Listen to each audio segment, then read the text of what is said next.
आज हम जिस विषय पर बात करेंगे वो है क्रोध। क्रोध वो भावना है जो हमारे सारे जीवन को घेर कर रहता है। क्रोध को ना उम्र की मर्यादा है, ना ही ज्ञान की। कब, कहां और किस कारण से क्रोध पैदा हो जाए वो कोई नहीं जानता। और जब क्रोध जन्म लेता है तो तुरंत ही विचार करने की शक्ति खो जाती है। बुद्धि पर अंधकार छा जाता है। वर्षों के संबंध पल भर में टूट जाते हैं। सारा जीवन बिखर जाता है।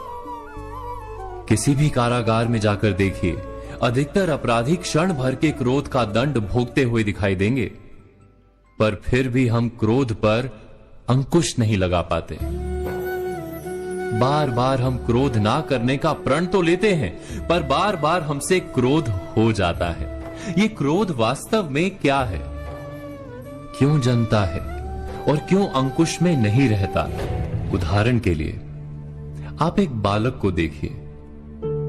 उसे किसी वस्तु की इच्छा होती है और उस समय अगर उसे वो नहीं मिलती या कोई उसे भयभीत करता है तो वो प्रतिक्रिया देता है। बालक की प्रतिक्रिया क्रोध है, क्योंकि बालक निर्बल है, निसहाय है। बालक अपनों से बड़ों को अपने वजूद का एहसास, अपने अस्तित्व की प्रतीति करवाने का प्रयास करता है क्रोध के माध्यम से। बड़े होने पर भी हम क्या ऐसा ही नहीं करते? क्या क्रोध हमारे भीतर बैठे बालक का प्रतिभाव नहीं? अर्थात क्या क्रोध वास्तव में केवल बालक जैसे व्यवहार का नाम नहीं?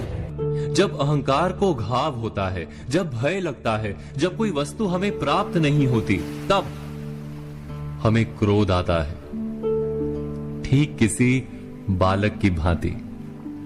हम जानते हैं कि आईने के सामने खड़े होकर मुंह बनाने का खेल बालकों को शोभा देता है, बड़ों को शोभा नहीं देता।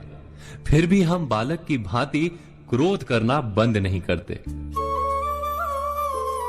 हम अनुभव से जानते हैं, दूसरों को देखकर बता सकते हैं कि क्रोध से कभी कुछ प्राप्त नहीं होता।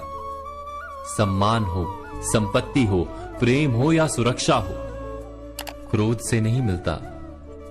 मिलता है तो प्रयासों से, कार्य करने से, बुद्धिपूर्वक विचार करने से। मनुष्य मात्र अपनी आदतों के अनुसार ही जीता रहता है। क्रोध भी आदत बन जाती है। हमारे चाहते हुए भी हम अपने प्रतिभावों को रोक नहीं पाते। हम स्वयं को बड़े या पुख्ता मानते हैं, पर थोड़ा सा कारण मिलते ही हमारे भीतर का बालक क्रोध कर बैठता है। अर्थात क्रोध वास्तव में और कुछ भी नहीं, हमारी बालक बुद्धि का नाम है। जैसे ही हम इतना स्मरण में रखें कि हम बालक नहीं, बालक जैसा व्यवहार हमें शोभा नहीं देता, वैसे ही क्रोध स्वयं ही बंद हो जाता है। क्या ये सत्य नहीं? इस पर विचार मनन अवश्य कीजिएगा।